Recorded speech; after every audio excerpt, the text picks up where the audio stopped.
अब गाजा में ट्रंप का शांति प्लान, ये प्लान क्या है अब आपको बताते हैं। कुछ अहम बिंदुओं पर इस वक्त नजर डालते हैं कि कैसे प्लान तैयार हुआ शांति का। गाजा में ट्रंप का शांति प्लान, जिसमें पहली बड़ी बात गाजा आतंक मुक्त होगा। दूसरी बड़ी बात दोनों की सहमति पर जंग तुरंत खत्म होगी। तीसरी बात हमास 72 घंटे के अंदर सभी बंधकों की रिहाई करे। इजराइल में कैद गाजा के लोगों की भी रिहाई होगी।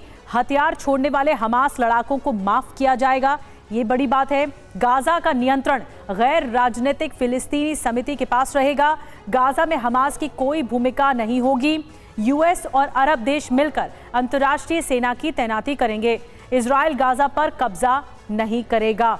ये बहुत बड़ी बात है, जो ये आखिरी बिंदु है कि इजराइल गाजा पर कब्जा नहीं करेगा, लेकिन बंधकों की रिहाई आसान हो पाएगी। इसे और ज़्यादा डिटेल में समझने के लिए हमारे साथ मनीष झा जुड़ गए, हमारे सहयोगी।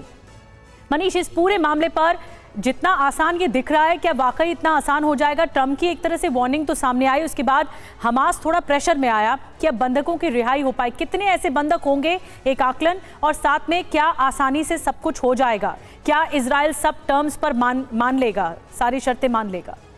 देखिए, 7 अक्टूबर 2023 वो दिन जिस दिन इजराइल पर हमास ने भयानक आतंकी हमला किया था।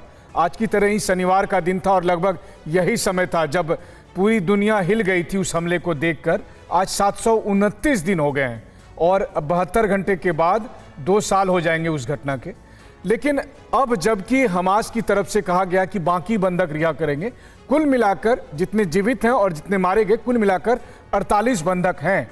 हमास की तरफ से ये कहा जा रहा है कि बहुत से बंधक जो मारे गए हैं उनकी बॉडीज कहाँ रखी गई है, हमें उनको इकट्ठा करना पड़ेगा देने के लिए। तो 72 घंटे वाला जो अल्टीमेटम है प्रेसिडेंट ट्रंप का, ये प्रैक्टिकली पॉसिबल नहीं है। लेकिन एक बात तो जरूर है कि हमास की तरफ से ये संकेत दिया गया है कि प्रेसिडेंट ट्रंप ने जो प्रपोजल रखा है उस पर आगे बढ़ते हुए हम बंधकों की रिहाई करेंगे। माना जा रहा है कि 25 के करीब अभी भी बंधक जीवित हैं, बहुत बुरी हालत में, लेकिन वो जीवित हैं। मुझे लगता है कि हमास के लिए ये सबसे सही मौका है इस वक्त कि उनके पास जो भी बंधक है वो सबको तुरंत ही रिहा करे।